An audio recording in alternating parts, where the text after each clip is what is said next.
আসসালামু আলাইকুম। আজকে দুটি চমৎকার গাণিতিক সমস্যা নিয়ে আলোচনা করব।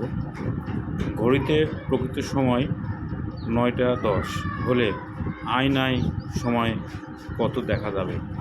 এটা আমরা কিভাবে নির্ণয় করব? একটা সূত্রের সাহায্যে ব্যবহার করে যে আয়নায় সময় সমান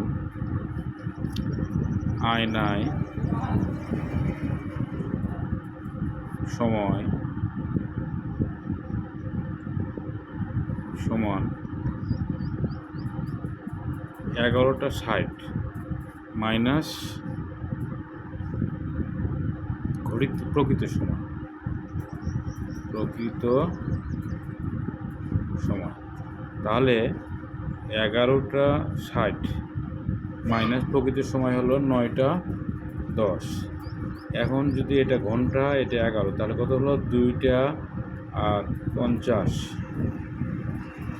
এই ২টা ৫০, এটাই হলো উত্তর। দ্বিতীয় আরেকটা অঙ্ক আছে,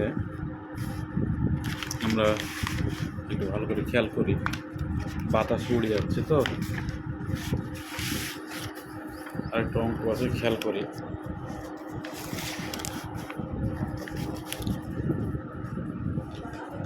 এখন উল্টা কথা, যে আয়নায় দেখা গেল ঘড়িতে ৮টা ২০ বাজে, তখন প্রকৃত সময় কত? তাহলে ৮টা ২০ বাজে, তাহলে প্রকৃত সময় সমান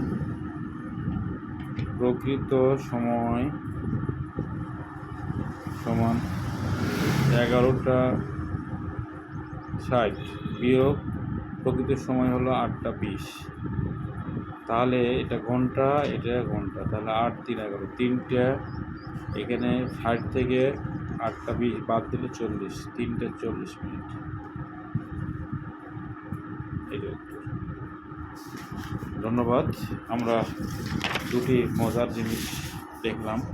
বন্ধুরা যারা শিখতে চাও তারা এটা শিখে রাখবে।